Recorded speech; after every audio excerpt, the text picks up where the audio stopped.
Mike and Andy, what's going on here? This is video. What's going on here? What's happening?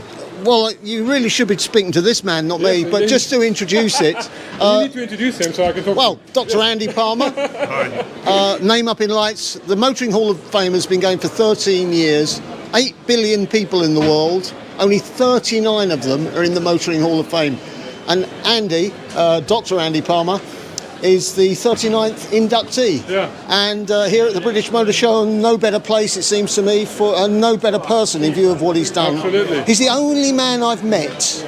I reminded him of this morning.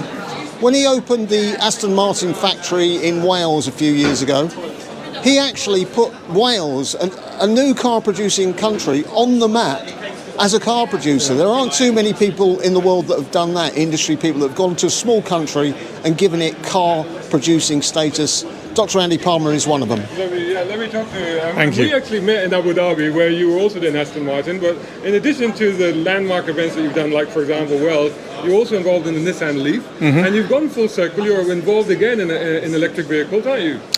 Yeah, it's about 15 years ago I started the development of the Nissan Leaf and brought that to market. And as you know, for many years it was the best-selling EV. It sort of started the revolution. It seemed, perhaps in my twilight years, the right thing to do to go back to that. So I wouldn't say twilight years. certainly the sunset of my career. And it feels right to go back into trying to look at that net zero challenge from all different points of view. So whether it's through the lens of the battery, the electronics, or through e-scooters, or through buses, or through charging infrastructure, which I'm working on right now, it seems the right thing to do to look at it from those points of view, and that enables me to hopefully make better decisions.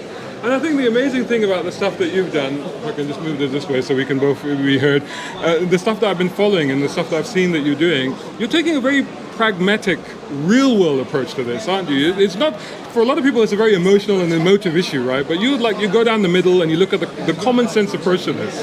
I think that falls back on my engineering training, which is to deal with fact. I get very upset about the tribalism around things like EVs. I mean, you know, I'm a greatest advocate that there can be of EV, but I also have to recognise that there are some basic weaknesses in the technology, as there are in every technology. And I'm a great believer in Darwinism in engineering, which is let the engineers and scientists go, let them innovate. And you know what, the world will be a better place. Anything that removes CO2 from the atmosphere is a good thing, and that's the way that we should approach the problem. But it's got to be stuff that's better, right? So for example, when we made the transition from the horse and carriage to the car, we did so because the car was better. So when we need to move to EV, rather than forcing it down people's throat, we just need to make it better, right? So that it's the right solution for people. And where it doesn't meet some people's needs today, you allow the innovation to come. It is coming in EV with longer distance batteries, with the move towards solid state, but we should not dismiss alternatives like hot hydrogen, like synthetic fuel, like fuel cell. Let them compete, because you know, as a result, battery technology will get better as well. Thank you so much, Dr. Andy Palmer, for talking to me today. Thanks a lot. Brown car guy. Hope you enjoyed that video. If you did, please hit the like button and share this video as well if you can. And while you're at it, check out these guys who also sponsor my content. I am deeply grateful to them because it helps me to buy new equipment, put fuel in the cars, and yes, buy a cup of coffee. You can do the same. Just go here or right here on YouTube. Just hit these 3 little dots down here and click on thanks. Make sure you're signed in first. My content is free, but this is how you can help me keep it that way. I may even send you a gift. Oh, by the way, watch this next.